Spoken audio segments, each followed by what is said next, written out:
Okay, yesterday, boys and girls, we had the last plague, the scariest plague of all, the one that made the Egyptians said, "Go out, just go."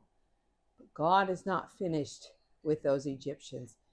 They have been oppressing and making the Israelites slaves.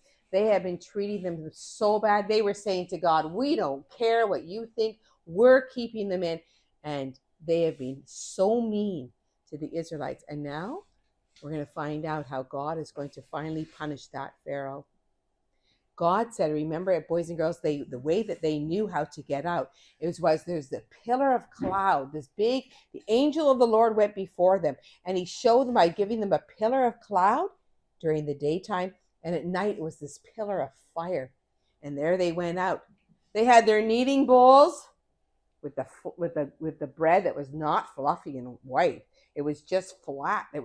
And they also had their staff in their hands. They had lots of extra things like gold and silver from the Egyptians.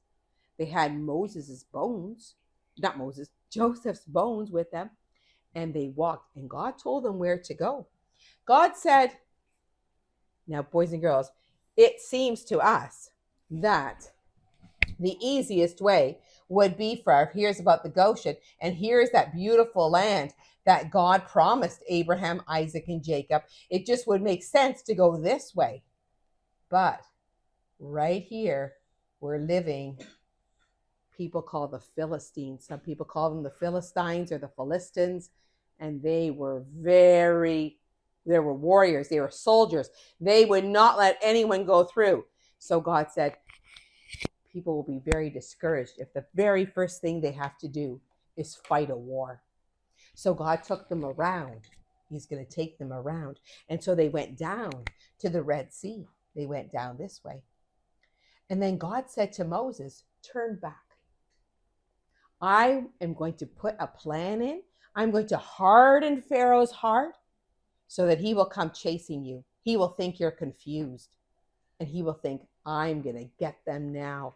And I will show my power to Pharaoh. And so that's what they did. They kind of turned back a little way. And sure enough, when somebody went and told Pharaoh, the Israelites, I think, are getting lost in the wilderness. They don't really know where they're going. Pharaoh said, why did we let them go? They were perfect slaves. They did so much work for us. Let's go get them. So he got 600 of his best chariots. He got all his soldiers, lots of them. And he said, we're going to get after those Israelites. We're bringing them back. We want them to keep working for us. And they began to chase them. Well, when the Israelites were walking, when they turned around, they saw dust storms. They said, what's that? And after a while, they realized the Egyptians are chasing us.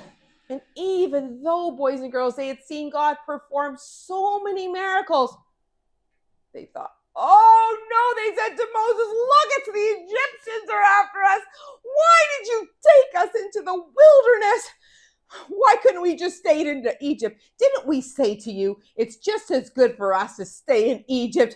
It would be better for us if we stayed in Egypt. Now we're going to die here in the desert.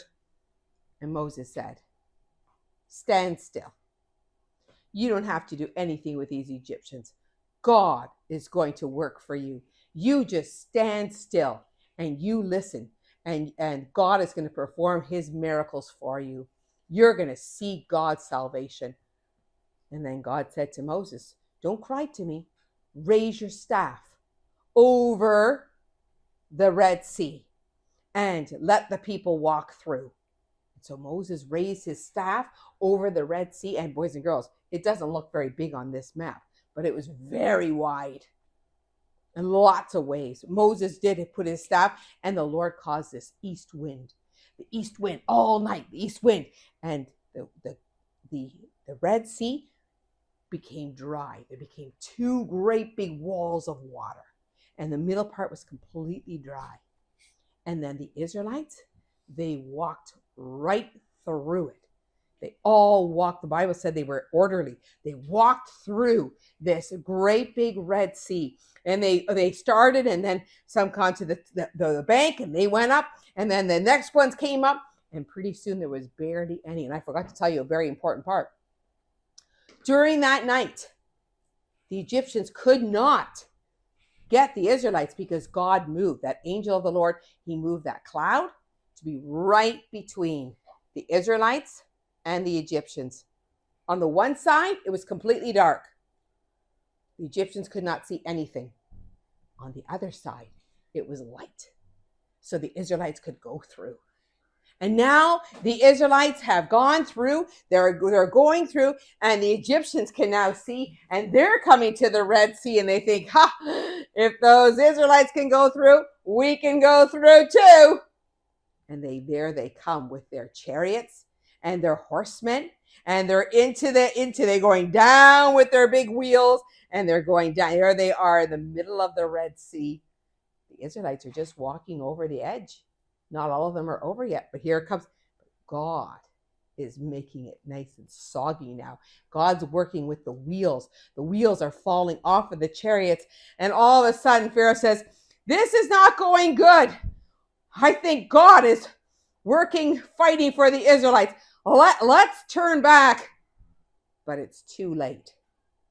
The last Israelite has gone over the banks, and now it's only the Egyptians that are in the middle. And God says to Moses, put your staff again. So Moses raises his staff again. And now those two walls come crashing down. And there they go. All those mean, cruel Egyptians that were beating them and making them work, they're drowned. They're gone. There they are. They all sunk. What a relief. The Israelites never, ever have to worry about anybody beating them and chasing them and getting them. They're gone. They saw them drowned. So then they sing a song. I will sing unto the Lord, for he has triumphed gloriously. The horse and rider fell into the sea. They all sing a song. And Miriam, who is Moses' sister, she takes a tambourine, and the women gather around her, and they sing too. The Lord, my God, my King, my God, has now become my victory. And so now the people are finally out of Egypt, and they're free. And now it's time. They're over the side. They're going to walk down to this Mount Horeb where Moses saw that burning bush. And then they're going to come up and they're going to go into the promised land. And that is the end of that story. And Lily, if you could put